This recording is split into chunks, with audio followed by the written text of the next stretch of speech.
The Season 5 Reloaded update dropped today, and there was many buffs and nerfs to a lot of the weapons, so today I'll be going over all of the new best guns that you should be using right now. That being said, to add a little bit of credibility to my name, so you know these classes are very broken, we have 16 days played, a 4.85 KD ratio. My best streak is an 85. I don't know why it says 83. Highest kills in the game is 210. We have a positive win-loss ratio, and so that should show that I am a decent player. Plus, we are Crimson at the moment in ranked play. Yo, do you want these beautiful mastery camos or that heated madness, maybe the galvanic, or if you want your account ranked up to iridescent? Well, you should definitely check out Guapsi. Guapsi is a company that will play the game for you, and they'll get any camo or any skin that you want. Go check them out, link in the description. So the first gun I want to go over is going to be the Chimera, otherwise known as the Honey Badger. This is a meta weapon in the game, has a very good time to kill, has a very good mobility, all around a very good weapon. So the first attachment you want to throw on is going to be the Phoenix Barrel. There was a lot of recoil on this gun, and so when you add the Phoenix Barrel, it should eliminate most of that recoil. Plus, this is going to increase that damage range and ball velocity, overall making the weapon a lot stronger, which yes, it does bring down the mobility, but we are going to be compensating that. Before that though, on the tuning, increase the recoil steadiness.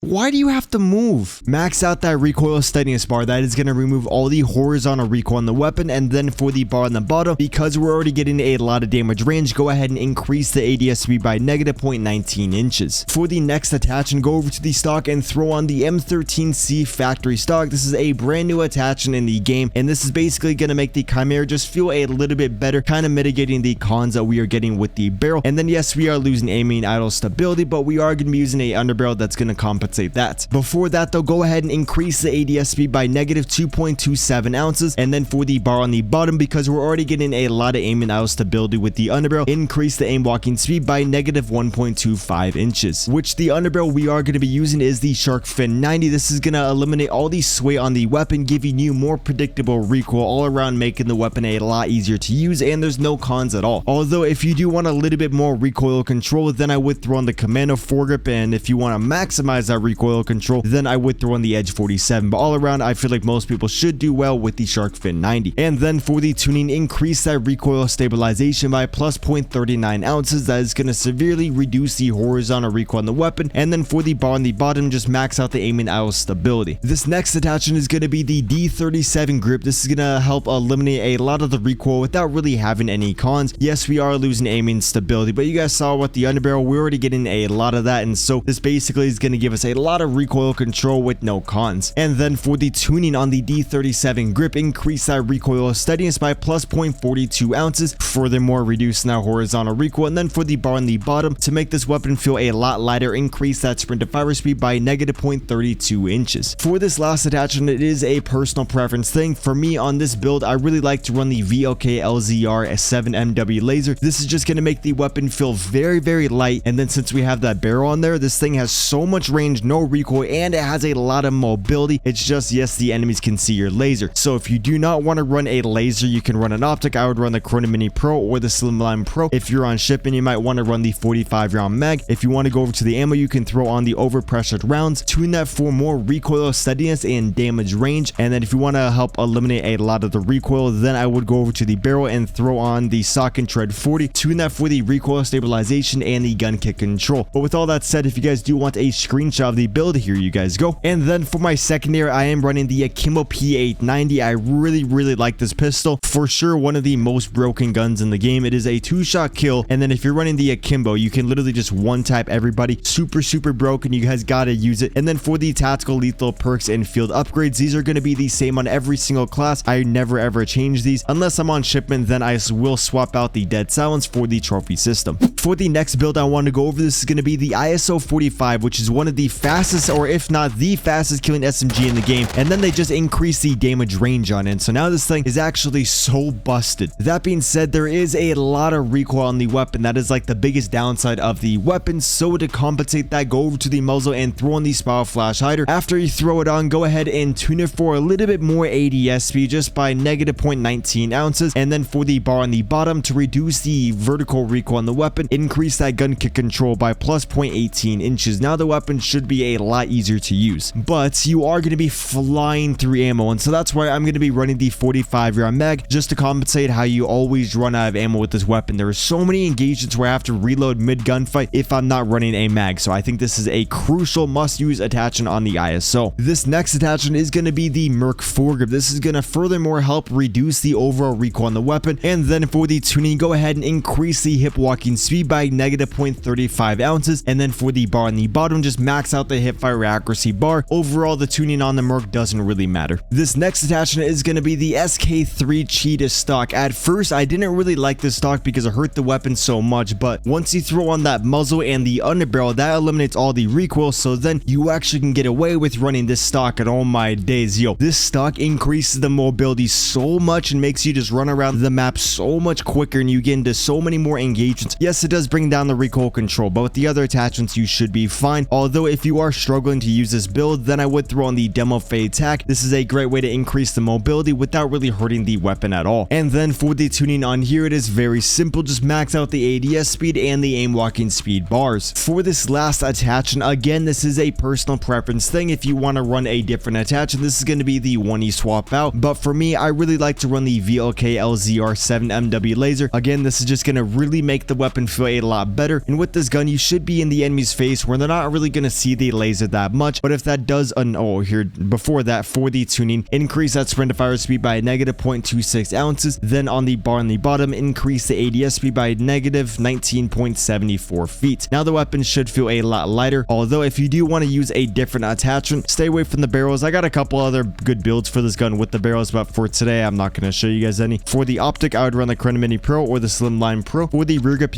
if you want to increase the mobility without the enemy seeing your laser, feel free to throw on the EXP shear and then tune that for more mobility. If you guys want to increase the damage range, then I would throw on the overpressured or the armor piercing if you're on shipment. Then you want to tune that for more bolt velocity and more damage range. But with all that said, if you guys do want a screenshot of my favorite ISO build, here you guys go. I promise you will absolutely love this build. It is so fun. And then the secondary I am rocking with this build is going to be the FTAC Siege, which the FTAC Siege actually just got a buff in the most recent update. I don't really know why they buffed the damage range. It was like the close and medium damage range of the weapon that they buffed. And so if you haven't already started using the FTAC Siege, please start using it now. This is definitely the best secondary in the game. It's like a pocket SMG. The next gun I want to go over, this is going to be the KASTOV 762, which feels like an AK-47. This is a very, very good weapon. It was actually so good that I got banned from ranked play. So the first attachment you want to go ahead and throw on this gun is going to be the Sock and Tread 40, but it is going to be bringing down the mobility, so we are using a few attachments to bring those back up. In the meantime though, we are going to be tuning this to increase that recoil stabilization by plus 0.67 ounces, then for the bar on the bottom to reduce more of that vertical recoil, bring up the recoil control by plus 0.16 inches. For the underbarrel to remove all the idle sway on the weapon without having any cons, go ahead and throw on the Shark Fin 90, although if you do want a little bit more recoil control, then I would throw on the Commando foregrip. If you want to maximize that recoil control and you don't mind the weapon being a little bit slower, then I would throw on the Edge 47. And then for the tuning to furthermore reduce that sway on the gun, tune it for more aim and idle stability by plus 0.34 inches. Then for the bar on the left, just to reduce more of that recoil, increase that recoil stabilization by plus 0.31 ounces. This next attachment is to mitigate the cons that we are getting with that muzzle. You want to go ahead and throw in the True Tag grip. This is going to severely bring up that mobility. Yes, we are losing some recoil control, but it's not going to be that much. If you guys do want to throw on a attachment to increase the mobility that's not hurting the recoil control, then I would throw on the laser.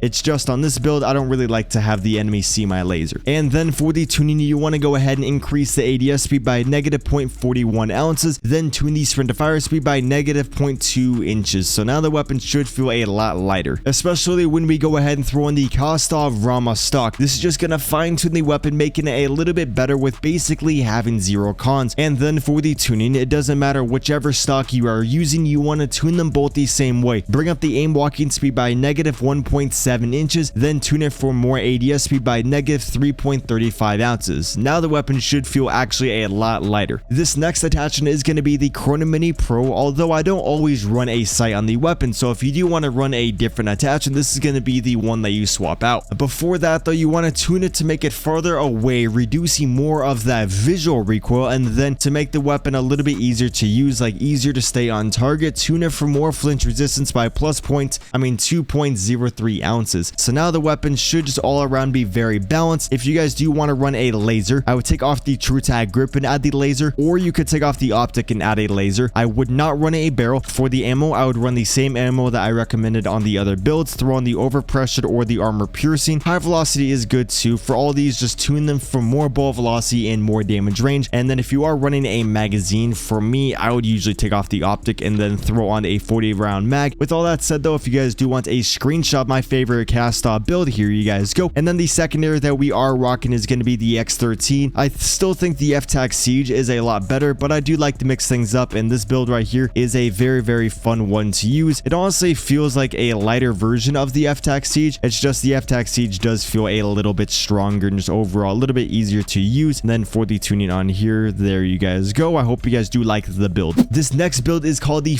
you build. I recommend everyone to have this build in case someone is running this exact build and they are trying to ruin your game, so then you can bust this out and ruin their game. So an overview of the class, we got a Ryo shield on our back. Obviously you don't have to run a Ryo shield on your back, but it really pisses them off. Plus on shipment you can just really annoy everyone, especially when you run the tear gas. I hate when people run this, so if the enemies are running this, then I will bust it out. For the lethal, to get the enemies out of the crate on shipment or just wherever they're camping, you got the drill charge. For the perks on here, we are running the overkill, so we can have a Ryo shield on our back. We got the bomb squad because a lot of the time they're always chucking nades. Got the fast hands so we can reload our shotgun a lot quicker, and then quick fix so we can get like doubles, triples, and quad kills a lot easier. For the field upgrades, to make sure we don't run out of ammo, run the munitions, and then I like to run a trophy because I usually run this build on shipment. For the first attachment on the you build, go over to the muzzle and throw on the BRYSON improved choke. This is going to tighten up your pellets, making it easier to hit more pellets on the enemies, therefore leading to more one-shot kills. Plus it's going to make them a lot stronger because it's going to increase that damage range. It's just going to be bringing down the mobility a little bit, which we are going to be compensating that. Before we do that though, go ahead and increase that sprint to fire speed. At first you might think to increase the tire pellet spread, but you don't want to do that because it's already going to be pretty tight. You don't really need it to be even more tight. That sounds crazy. Then for the bar on the bottom, just to make it so you get more one-shot kills, increase that damage range by plus 0.15 inches. This next attachment, we are going to increase the damage range even more, leading to more one-shot kills, leading to more very annoyed enemies. This barrel called the rifle is going to increase that damage range and that ball velocity, plus tighten up the pellets even more. It's going to be pretty tight. And then for the tuning, go ahead and increase the aim walking speed by negative 0.34 pounds, then increase the damage range by plus 0.25 inches. With this build, you are literally going to be a sniper, but the mobility is going to be pretty slow, so that's why I'm going to be throwing on the VLK LZR7 MW, which if you do want to run a different attachment, this is going to be the one that you swap out. But the reason I recommend this is because it's going to really make it so you can quit scope the enemies. It's going to make the weapon feel so much lighter despite having so many heavy attachments on the build, especially when you go ahead and increase that sprint to fire speed by negative 0.30 ounces, then increase the ADS speed by negative 28.85 feet. Now the weapon's actually going to be very light, but it's not going to be light enough, so that's why we are going to be using the sawed off mod. This is going to increase that ADS speed, making the weapon snappier. It's going to increase that sprint to fire speed, so if you happen to see an enemy around the corner when you're running, you should be able to fire your weapon first. Yes, this is bringing down the recoil control, but that doesn't matter with the shotgun. For this next attachment, you want to go ahead and increase the Demo X50 tactical pump. This is just going to make it so you can fire off that second shot off a little bit quicker, so if you see 3 enemies in front of you, you're probably going to have to fire about like 3 to 5 shots, so this is going to make it so you can fire all those a lot quicker. Yes, this is bringing down the mobility, but we are using that stock to bring that value back up. So with all that said, here's an overview of the build. Again, if you do not want to run a laser, you can throw on an optic, maybe the Corona Mini Pro or the Slimline Pro. I would tune it for more ADS speed and make it farther away. So if you guys do want a screenshot, here you guys go. The last gun I want to go over is going to be the LACHMANN SHROUD, which is a brand new gun that they just added in this update. This is a burst SMG, which honestly isn't that good. I don't recommend you guys to use it, but I also recommend you guys to use it because it's a brand new weapon. So it is a 1 burst up to close range, and then at medium range you got to do about 2 bursts to kill the enemies. When you do switch it to a semi-automatic, it actually is a 2-shot kill, so it is kind of good. And that way it's just like the fire rate isn't that good, and it's overall it's just kind of hard to use in like I just don't like the gun, but you gotta use it. It's brand new.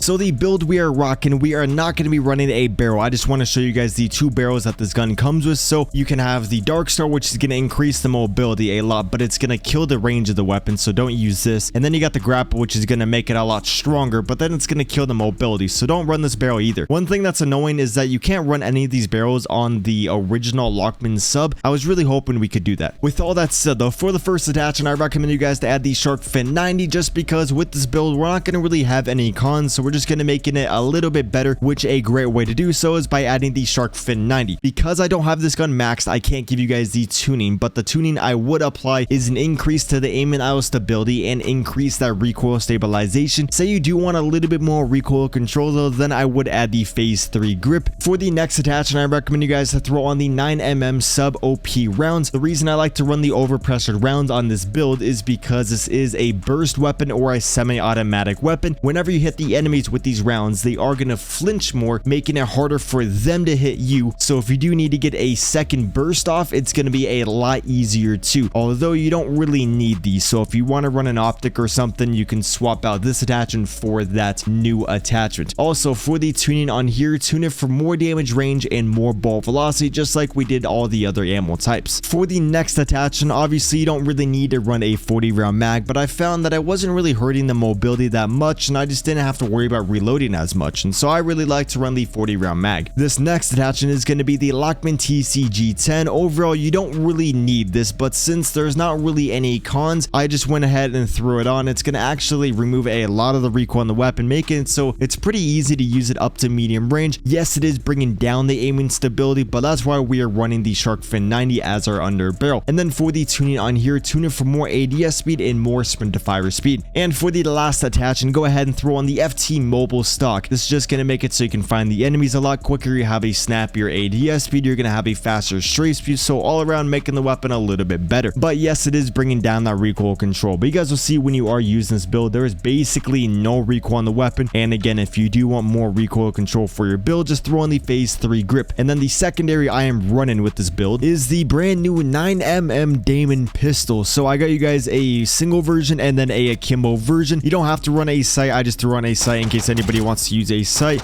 I can't really tell if this is going to be like a super good pistol. Overall, it doesn't seem that good. Like, I probably won't use it after like a week, but it does have a very cool inspection. Probably the most detailed one that we've seen in this game. And this is like one thing that makes me just like love this game, is just how much work goes into all the inspections. That being said though, here is the akimbo version of the same thing. You guys will see in the akimbo, it's gonna look a little bit better. You probably want to rock these in the akimbo. Most of the pistols in this game are pretty broken in akimbo. And then I actually haven't seen the inspection for these yet. Yo, that's actually so fire. See what I mean? Yo, they go crazy with the inspections. Well, I think that's gonna, it's still going. God damn. Well, I hope you guys did enjoy. Deuces.